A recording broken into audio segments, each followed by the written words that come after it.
If you lost your job, your home, your bank account, and I don't know, your reputation today, what is the very first thing you would ask for? Oh, I mean, you demand a lifeline, right? Yeah. Like money or shelter. Exactly. A specific, immediate way out.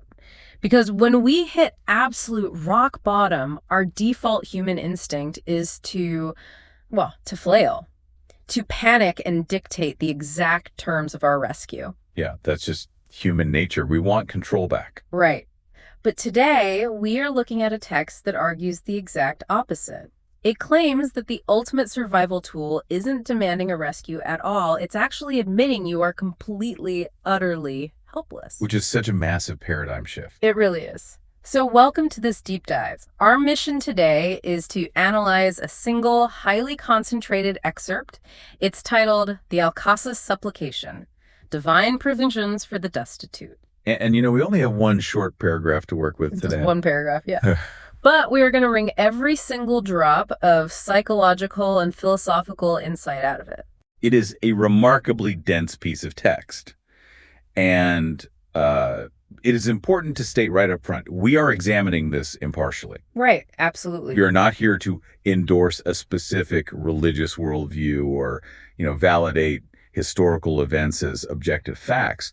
We're really just here to unpack the profound psychological blueprint of human desperation and the mechanics of resilience that this text presents to the reader. Because within these few sentences is a literal roadmap of ultimate destitution, and the exact phrase the text claims was used to instantly turn it around. Okay, let's unpack this, because the author of this text explicitly frames this, not just as a historical anecdote, but as a practical tool for you, for the listener in your modern life. Yeah, but before we can understand the tool itself, we really have to deeply examine the baseline of the person who first used it.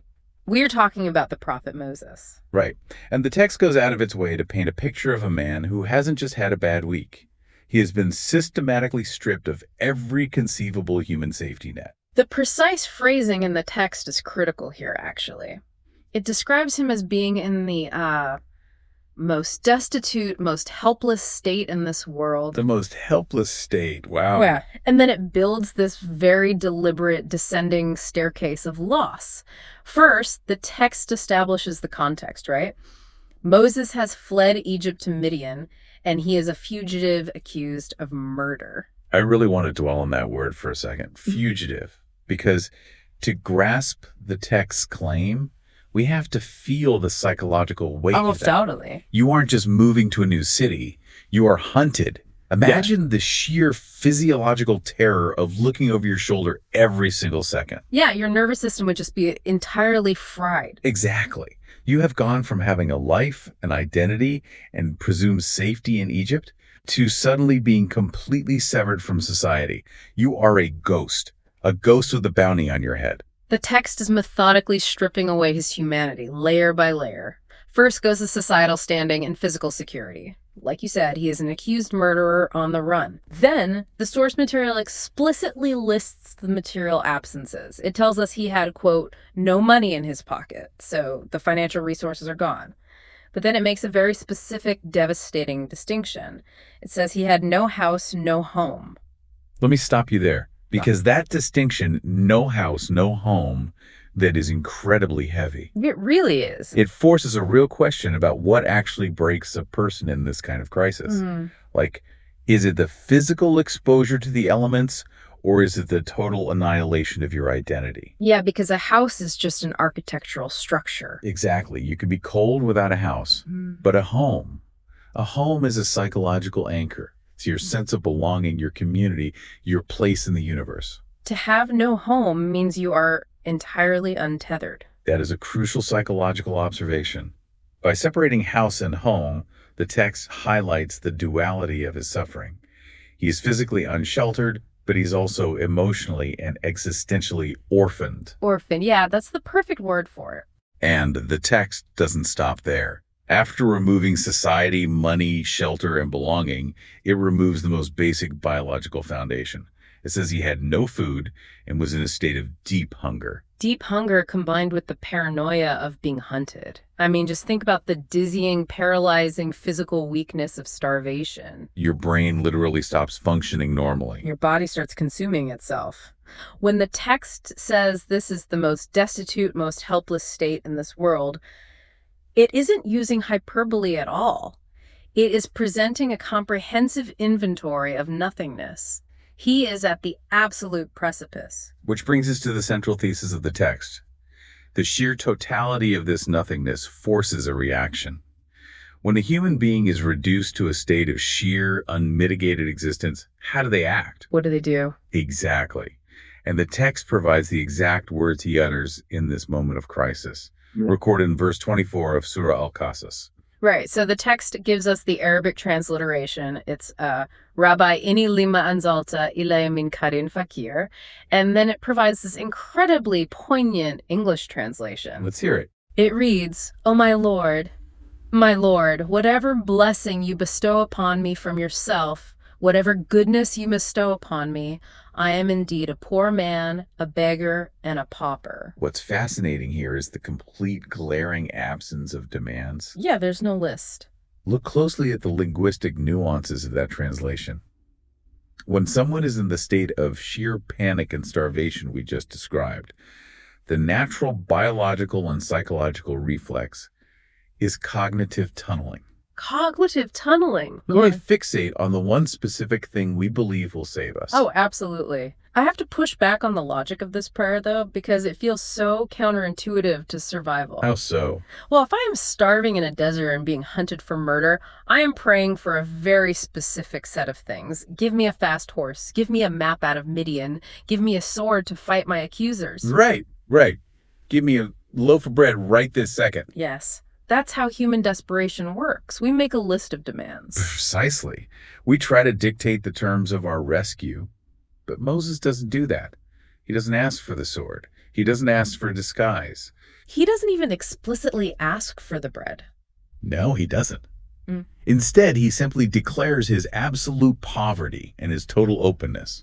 He says, whatever blessing you bestow upon me, whatever goodness you bestow upon me, the repetition of whatever is a radical relinquishing of control. Let me challenge that, though, because surrender sounds beautiful in theory, maybe in a meditation retreat or something. Sure. But this guy's life is on the line. Giving up your ego isn't going to put calories in your body or throw your hunters off your trail.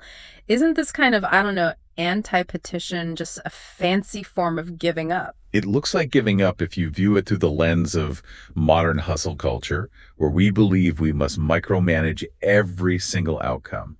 But let's look at the mechanism of what the text is actually suggesting here. Okay. When you are drowning and you are thrashing around demanding that someone save you with a very specific type of boat, you might entirely miss the rope being thrown to you from the shore. Oh, I see where you're going with this. It's like the ego is a clenched fist. Yes, exactly. A clenched fist. If you are holding on to your specific idea of exactly how you must be saved, the sword, the map, the specific boat, your fist is clenched, you literally cannot grab the unexpected lifeline. You have to open your hand, admit your emptiness to actually receive the rescue. That is exactly the psychological mechanism the text is outlining.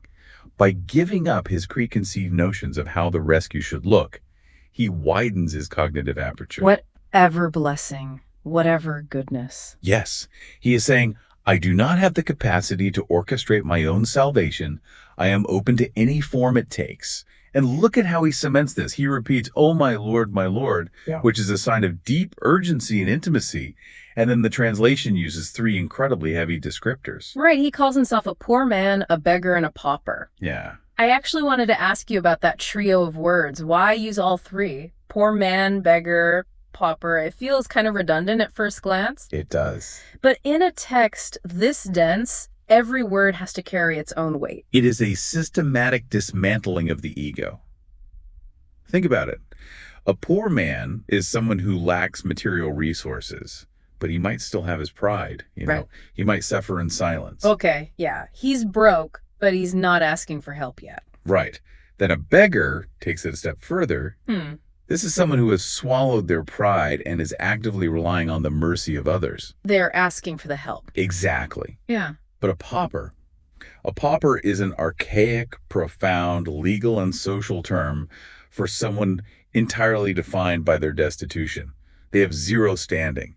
They are utterly existentially dependent. Wow. So he is walking himself down the staircase of ego. Like, I don't just lack money. I am actively begging. In fact, I am the very embodiment of lack. Yes. It takes a terrifying amount of vulnerability to admit you are a pauper when your life is on the line. You are essentially saying, I am an empty vessel. I bring nothing to the table. And from a structural standpoint within the text, this absolute surrender, this total emptying out of the self, is the necessary catalyst for what happens next. Which brings us to the narrative resolution. And the text claims this resolution happens with staggering speed. Here's where it gets really interesting. Because the text sets up this incredibly agonizing, slow descent into rock bottom, right? The fleeing, the terror, the creeping starvation. I think the slow burn. But then it claims the response to this specific prayer is instantaneous. The text literally says, within a few moments of praying this prayer, Allah the Almighty gave him a house, a job, and even a wife. The phrase, within a few moments, is meant to shock the reader.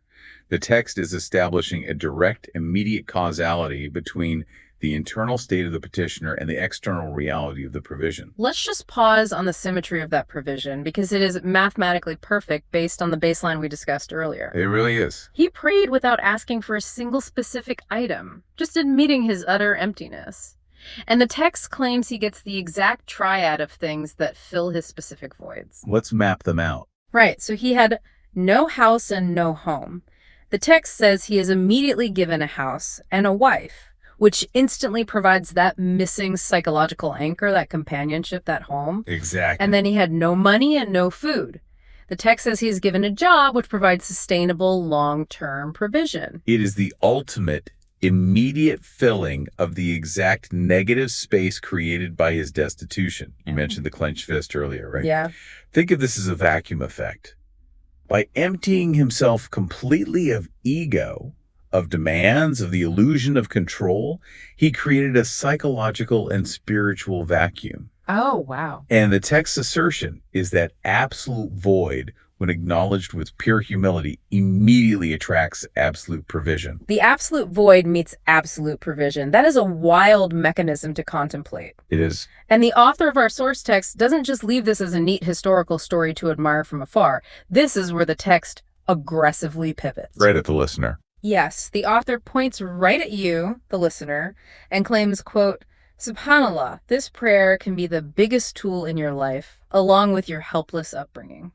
If we connect this to the bigger picture, we really need to interrogate that final, deeply curious phrase, along with your helpless upbringing. Yeah, that stood out to me immediately. Why would the author introduce the concept of childhood at the very end of a story about a grown man fleeing a murder charge? It feels so jarringly specific. Helpless upbringing. What does my childhood have to do with Moses in the desert or with me facing a crisis today? The text is pointing to a universal human baseline that we all share, but that we spend our entire lives trying to forget. What do you mean?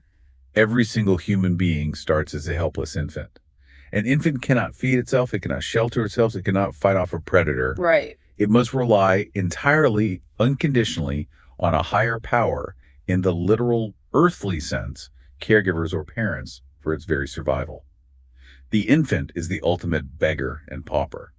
It has nothing to offer but its own need. Oh, man. So we all actually have a PhD in this exact state of being. We do. We all know exactly how to be a pauper who is fully provided for without earning it. We just grew up and developed amnesia. Precisely. The illusion of adult independence is just that, an illusion.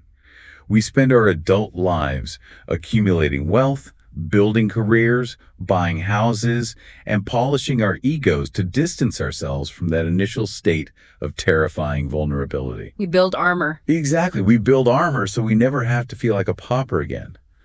But the text suggests that all this armor actually blocks the rescue. That makes so much sense. Tapping back into that innate state of infancy, admitting that despite our adult sophistication, we are fundamentally reliant, is what activates this divine tool. So what does this all mean for us today? Because if you are listening to this, you probably aren't wandering starving through Midian. Probably not. But you might be facing modern crises that trigger that exact same physiological terror. A health diagnosis that comes entirely out of left field and shatters your reality. A marriage that is collapsing. Or even just the crushing modern weight of info overload and career burnout where you look around and realize, I am completely out of options. The material landscape of destitution has changed, obviously, but the psychological feeling of the reset to zero is identical. The panic is identical. And the temptation to clench your fist and demand a specific way out is identical. Right. So how can adopting the mindset of a pauper, leaning into this helpless upbringing, actually be a source of strength when you get that terrible phone call? It's hard to grasp. It feels so deeply paradoxical. From the moment we are in school, we are taught to manifest our own destiny, to pull ourselves up by our bootstraps, to hustle our way out of a deficit. This text is looking at modern self-reliance and saying, your hustle is actually the thing in your way. It is the paradox of surrender. In modern crises, we exhaust ourselves trying to micromanage the solution. If we lose a job, we frantically try to control exactly how the next job will appear, what the title will be, and what the salary must be. We agonize over the details. We suffer not just from the loss itself, but from the agonizing, failing effort to control the unknown. Adopting the mindset of the pauper, as outlined in the Al-Qasas Supplication, is a radical act of releasing that immense cognitive burden. Releasing the burden. You are saying, I am empty. I do not have the capacity to orchestrate my own rescue.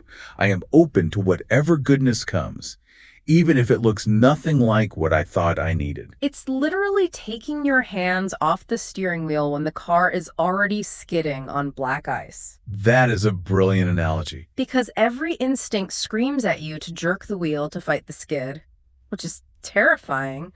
But any driving instructor will tell you jerking the wheel just makes you spin out faster. Taking your hands off is the only way to let the tires find traction again. There's a perfect translation of the text's core thesis, and by explicitly linking this to your helpless upbringing, the author is reminding you that you have survived absolute vulnerability before. Yeah, you have a track record of surviving it. You were sustained when you had absolutely nothing to offer in return. The text posits that this total dependency isn't a weakness to be ashamed of. It is the fundamental reality of the human condition. Wow. And acknowledging it, opening that clenched fist, is the key to unlocking extraordinary, unexpected provision. It really fundamentally reframes how we view our lowest, most desperate moments. Instead of seeing rock bottom as a place of sheer terror and failure, this text invites us to view the total loss of control as a place of immense vacuum-like potential. A place of potential rather than an end. Yeah. Exactly. Let's just briefly trace the incredible arc we've pulled from this single, dense paragraph today. We started by examining the ultimate baseline of human desperation. We looked at a man fleeing his former life, labeled a murderer, stripped of his societal status, his finances, his physical house, his emotional anchor of a home, and even his basic caloric sustenance. Yeah, he was reduced to the barest, most hungry essence of a human being. Right. And from that terrifying precipice, we analyzed the mechanics of his response. Not a frantic list of demands, not a strategic 5-point plan, but a profound surrendering prayer. He dismantled his adult ego, voluntarily accepted the titles of a poor man, a beggar, and a pauper, and declared his unreserved readiness for whatever goodness could be bestowed upon him. And the text claims that the result of that psychological shift was an astonishing, immediate reversal. The vacuum he created through that total surrender was filled within moments, providing exact matches to his voids. A house, a job, and a wife. Yes. And finally, we brought it back to the mirror the author holds up to the reader, unpacking the claim that this isn't just history, it's the biggest tool in your life, A tool powered by the universal forgotten experience of our own helpless upbringing. That's a lot to process. It really is. Which brings us back to that provocation we started with, falling. Free falling without a parachute, waiting for the devastating impact of rock bottom, frantically trying to dictate how you should be saved. The clenched fist. The clenched fist, exactly. But I want to leave you with a final thought to mull over, something that builds on everything we've decoded from this text today. Okay. If total destitution, if stripping away every illusion of adult control and leaning entirely into the sheer vulnerability of an infant are the exact conditions that make this mindset the biggest tool in your life. Does that mean the ground rushing up to meet you isn't actually a threat? Exactly. Does it mean that our moments of greatest loss, our terrifying free falls, and our absolute rock bottoms are actually the precise necessary moments where we possess the greatest potential power? That is a really powerful question. It's definitely something to think about. Thank you so much for joining us for this deep dive. We'll catch you next time.